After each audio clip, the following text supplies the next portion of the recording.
Welcome back to another episode of Guns 101, where today we're going to talk about the Mark 5 enfield rifle, or most commonly known as the Jungle Carbine. It is a really cool gun with a really cool history, so we're going to take it apart, we're going to talk about it, we're going to do some shooting, and see if we can't debunk some of the myths of this rifle. So a little bit of history on this gun. At the end of World War II, 1945 through 1945, the British were spending a lot of time in the East reclaiming some property that they had, so to speak, or some land that they had. And the standard enfield rifle wasn't exactly cutting it in all the jungle environment. It's a really long rifle.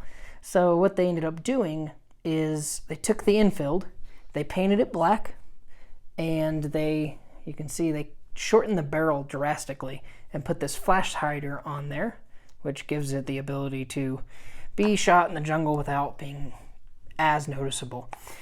So they did that. There's also some lightning marks on this, which I'm going to show you, where they just scraped some of the metal out, because another thing they were going to use it for was paratroopers.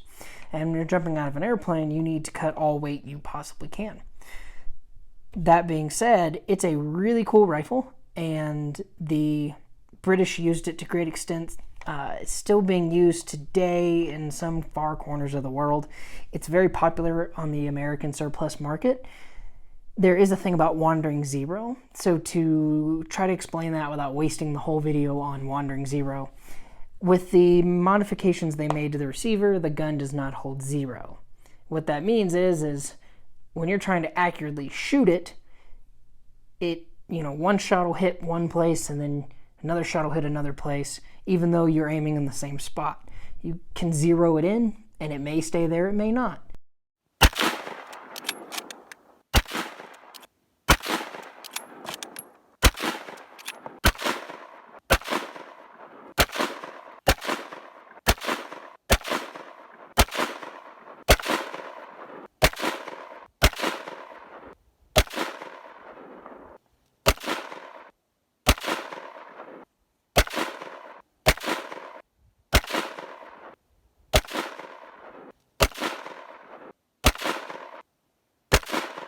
So as you can see from that video there's that, and we did end up hitting the target twice, so not too bad, but it's still not the best. I like to shoot this gun when I'm shooting it. I like to stay about 50 yards or closer.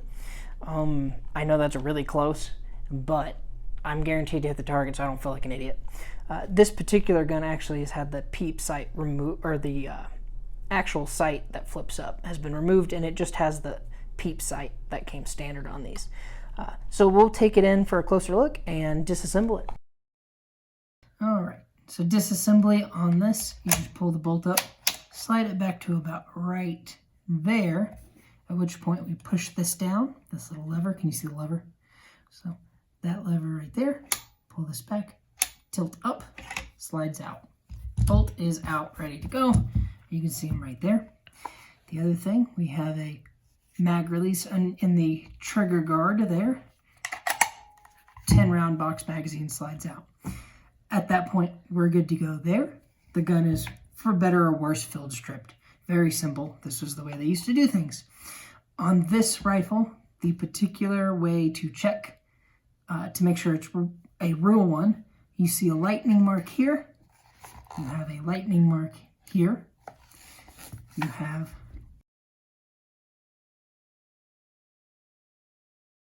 So you have a figure 8 U shape here.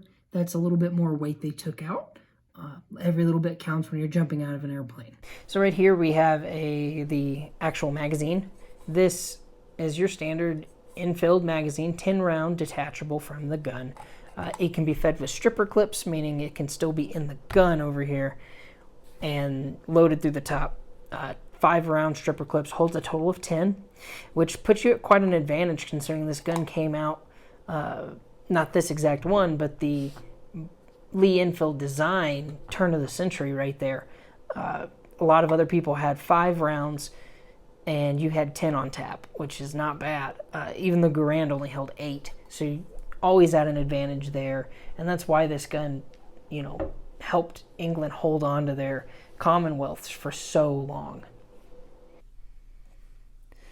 So right here on the left side of the gun, we have number 5 Mark, meaning Mark 5 rifle. So there's that. It's an electric pencil. That's just the way they did it because these were conversion rifles from Mark 4s. So the other thing we want to take a look at is this says M4, and that's a 7A, which is really hard to make out on this one. But Mark 4, 1945. This was only produced at 2 factories, and they were only produced from 44 to 47. So not a very long manufacture time. And like I said before, only 250,000 were actually produced. So in the grand scheme of things, not too many guns made. Only 2 factories made this, and I'm going to put them on the screen. One is BSA, which is what this factory is, and there's another one from England. We're going to remove this right here to remove the barrel band to actually see the telltale sign that this is a legit, real Jungle Carbine. Flathead screw right there.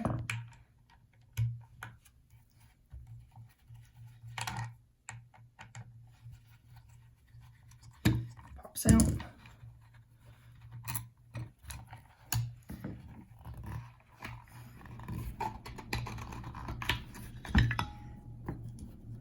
Pop that out. This set aside. All right.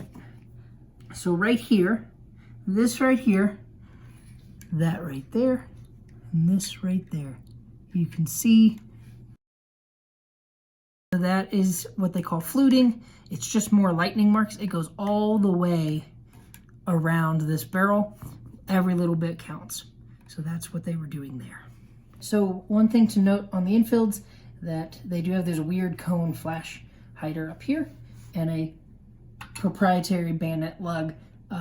They did not fit standard Mark IV bayonets or any other infield bayonets. They took their own proprietary bayonet, which I do not have here to show you. So another interesting fact about this gun is that it is used in the most recent Battlefield 5 update.